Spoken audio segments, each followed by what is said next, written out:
welcome everybody to KZ Book Talk.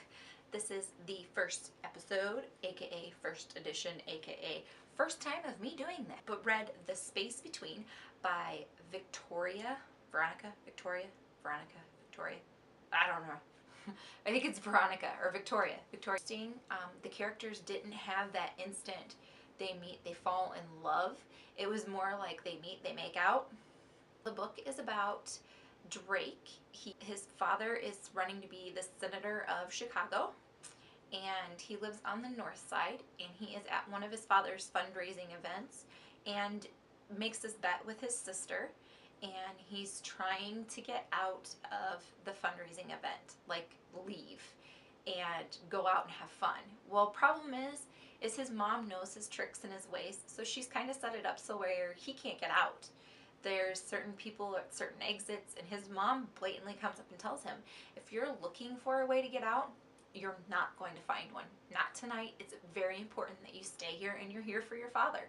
Lacey, who is the female lead in this book, it didn't take me as long to warm up to her.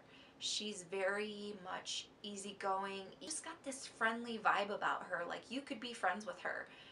Her friend, I don't know if you want to pronounce it Margot or Margaret. I pronounce it Margot. I know it's got the T on the end. Sometimes the T is silent.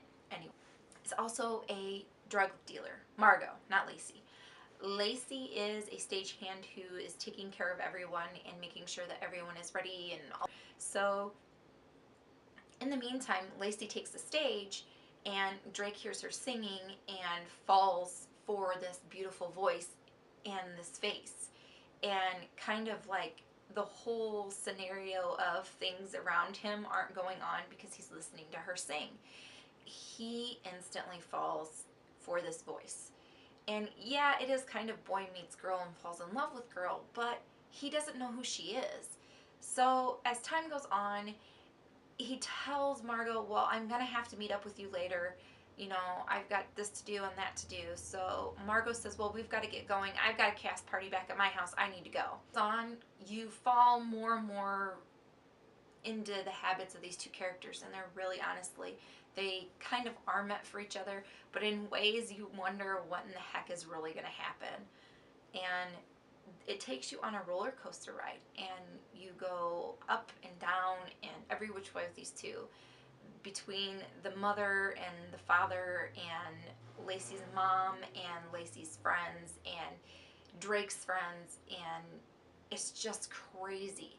But it's a worthwhile read. Honestly, if you need just a quick read on the weekend, something that's lighthearted and also has some twists and turns, but you kind of see the twists and turns coming, then this is a good book for you. And I say go for it. I think it's like $2.99 on Amazon right now.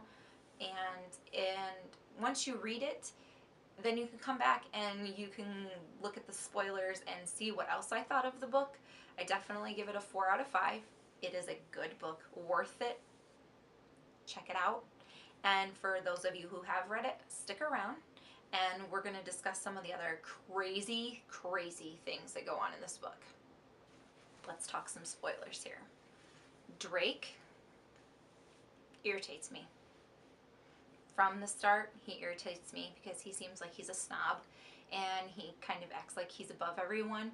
But then again, he also acts like a mama's boy, because the minute that his mom threatens to take his inheritance, his jag, all of his money away, he throws a fit. He seems like he's better than that. It just, I don't know.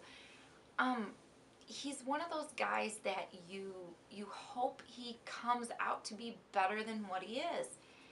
And he does, but it just, right in the beginning, it frustrated me. When he got arrested and he was threatened, and his mom said, if you don't start changing your ways, I'm gonna take your car away. And then when she assigns them to have a nanny or an assistant, I kind of got the hint that it was going to be Lacey.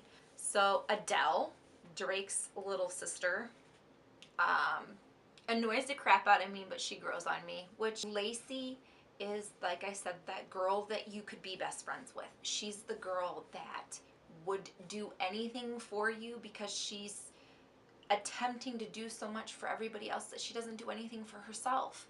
I liked the parts in the book that got steamy. I think my favorite part was Drake and Lacey in the kitchen. There was not a whole lot that really took place, but there was enough that made you crave more of the two of them together.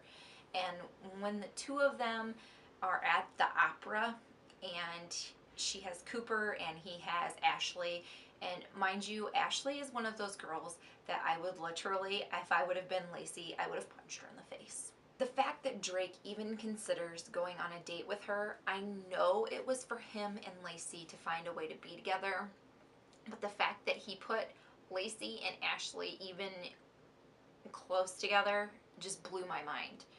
Lacey didn't deserve to even have to be anywhere near that girl. Cooper, he didn't. Poor guy. Poor Cooper. Drake gave Lacey the bracelet before the opera. I knew something was going to happen. I just kind of thought it would have happened more with Ashley than with Cooper. I thought Ashley would have noticed it. Her being a girl, I would have figured she would have noticed the fact that she had on a bracelet and she didn't have on a bracelet before. But the fact that it came from Cooper and Cooper knew it was his uncle's work or whoever it was, it kind of thought, uh-oh, here comes the backlash of these two being together and playing hide and go seek with each other for so long. Now's the time when they're going to get caught. Ashley takes off in the middle of the opera. I thought, if anything, she was taking off to tell Drake's mom that he was there with Lacey and that he was nuzzling Lacey. I would have thought somewhere out of there that Ashley would have looked up and saw him like kissing her neck or sliding his hand up her dress. I would have thought she would have noticed that. Oblivious. Some girls are oblivious. Drake and Lacey leave, and they're together, and then she starts getting these text messages and these phone calls from Margot telling her she needs to get to her ASAP, and finding out that it's her mom who is sick with cancer broke my heart. And Margot tells her that visiting hours are over, there's no way she's going to get in there. But then she says, well, some rich family, some rich white girl got to go in there.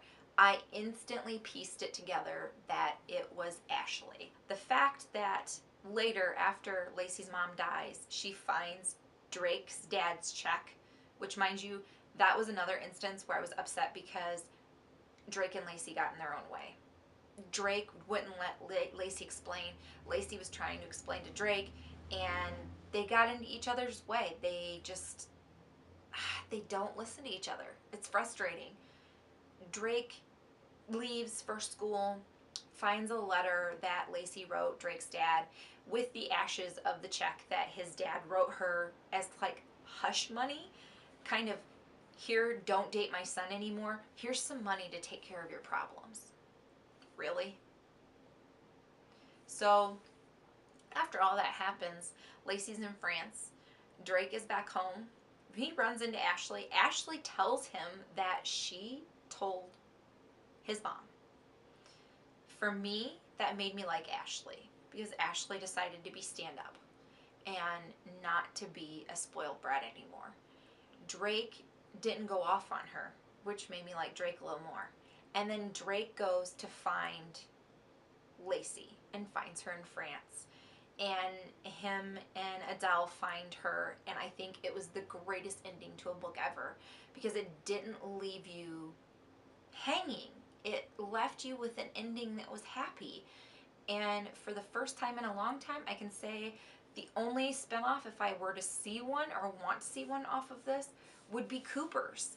I would love to see Cooper's story, see a little bit more about him, but to see Lacey and Drake again, I wouldn't need to because they have their happily ever after.